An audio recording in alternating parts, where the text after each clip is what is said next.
అండి ఈరోజు భీష్మ ఏకాదశి విశిష్టత గురించి ఈ వీడియోలో మనం తెలుసుకుందాం.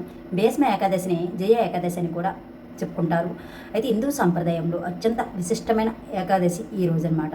అంపశయ్యపై ఉన్న భీష్ముడు ఈ రోజున కృష్ణుని స్తుతించి మోక్షం పొందడం వల్ల దీనికి భీష్మ ఏకాదశి అని పేరైతే వచ్చిందని చెప్తారు. అయితే ఈ సంవత్సరం ఈ భీష్మ ఏకాదశి ఎప్పుడు వచ్చింది, డేట్ అండ్ టైం, దాని విశిష్టత గురించి పూర్తిగా తెలుసుకుందాం. మాఘ శుక్ల ఏకాదశి తిథిని భీష్మ ఏకాదశి అంటారు. భీష్మ పితామహుడు ఇదే రోజున పాండవులకు చేసిన మహోపదేశం శ్రీ విష్ణు సహస్రనామం కాబట్టి ఈ భీష్మ ఏకాదశి తిథి రోజే శ్రీ విష్ణు సహస్రనామం జయంతిని కూడా జరుపుకుంటారనమాట. అంపశయ్యపై ఉన్న భీష్మ పితామహుడు ఈ ఏకాదశి రోజున పాండవులకు శ్రీ విష్ణు సహస్రనామం అందించాడని పురాణ ప్రతీతి అనమాట. అయితే అలాగే భీష్మ పితామహుడు ఉత్తరాయణ పుణ్యకాలంలో తన ప్రాణాలను వదిలి మోక్షం పొందిన రోజు కాబట్టి దీన్ని భీష్మ ఏకాదశి అంటారు. ఇది ఉత్తరాయణ పుణ్యకాలంలో వస్తుంది. దీన్ని అత్యంత పవిత్రమైన రోజుగా మనం భావిస్తాం. భీష్మ ఏకాదశి ఈ నెల జనవరి 28వ తేదీ సాయంత్రం 4:35 ప్రారంభమై జనవరి 29వ తేదీ మధ్యాహ్నం 1:55 ముగుస్తుంది. సూర్యోదయ తిథి ప్రకారం జనవరి 29వ తేదీ గురువారం రోజు భీష్మ ఏకాదశిని జరుపుకోవాలి. ఈ రోజున ఏకాదశి వ్రతం ఆచరించడం అంటే శ్రీ మహావిష్ణువు లక్ష్మీదేవిని పూజించడం చేయాలన్నమాట.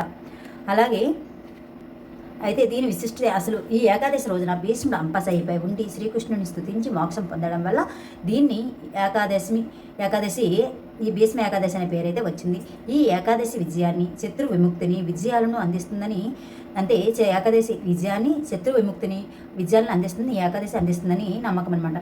అంతేకాకుండా ఇది ఉత్తరాయణ పూర్వకాలంలో వస్తుంది కాబట్టి స్వర్గలోక ప్రాప్తికి, సంతాన భాగ్యానికి, మనశ్శాంతికి దోహదపడుతుందని ప్రగాఢ విశ్వాసం. అంతేకాకుండా ఈ రోజున విష్ణు సహస్రనామ జయంతి కూడా కావడంతో విష్ణు సహస్రనామం పఠించి ఏ పని ప్రారంభించినా విజయవంతమవుతుందని నమ్మకం. అందుకే దీన్ని జయ ఏకాదశి అని కూడా అంటారనమాట. అయితే ఈ భీష్మ ఏకాదశి రోజు విష్ణు సహస్రనామం పఠించడం వల్ల పాపాలు నశించి మోక్షం కలుగుతుందని నమ్మకం. అలాగే ఈ రోజు ఆచరించే ఉపవాసం శత్రువుల బంధనాల నుంచి విముక్తి కలిగించి మనస్సుకు ప్రశాంతతను కలిగిస్తుందని చెబుతారు.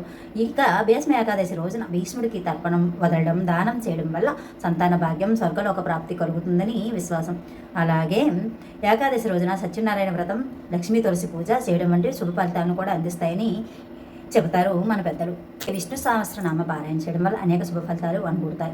అలాంటి భీష్మ ఏకాదశి రోజు విష్ణు సహస్రనామాలు చదవడం, పారాయణ చేయడం వల్ల మరింత శుభాలు సంప్రాప్తిస్తాయని చెప్తారు. ఒకవేళ ఈ రోజు విష్ణు సహస్రనామ స్తోత్రం చదవలేని, వినడం కానీ చేయలేని వారు రెండే మంత్రాలు ఈ రోజు మనసులో మీరు స్మరించుకుంటే సరిపోతుందని పండితులు అయితే చెబుతున్నారు. అది ఏంటంటే అష్టాక్షర మంత్రం ఓం నమో నారాయణాయ, ద్వాదశాక్షర మంత్రం ఓం నమో భగవతే వాసుదేవాయ. వీలైనప్పుడల్లా మనసులో అనుకోవాలని మనకి పండితులు అయితే చెప్తున్నారు. ఈ 2 మంత్రాలు స్మరించుకోవడం వల్ల సంవత్సరమంతా శ్రీ మహావిష్ణువు అనుగ్రహం కలగడంతో పాటు సమస్త శుభాలు కలుగుతాయని పండితులు వివరిస్తున్నారు. అలాగే శ్రీకృష్ణుని పూజించడం వల్ల సైతం మన కోరికలన్నీ నెరవేరుతాయని చెప్పడం అయితే జరుగుతుంది. సో ఎవరైనా భీష్మ ఏకాదశిని ఈ విధంగా పాటిస్తే మీకు సకల శుభాలు కలుగుతాయని మనకైతే పండితులు, పెద్దలు చెప్పడం జరుగుతుంది. ఈ 2 మంత్రాలు మనసులోనే స్మరించుకుంటూ మన పని మనం చేసుకుంటూ పోవాలి.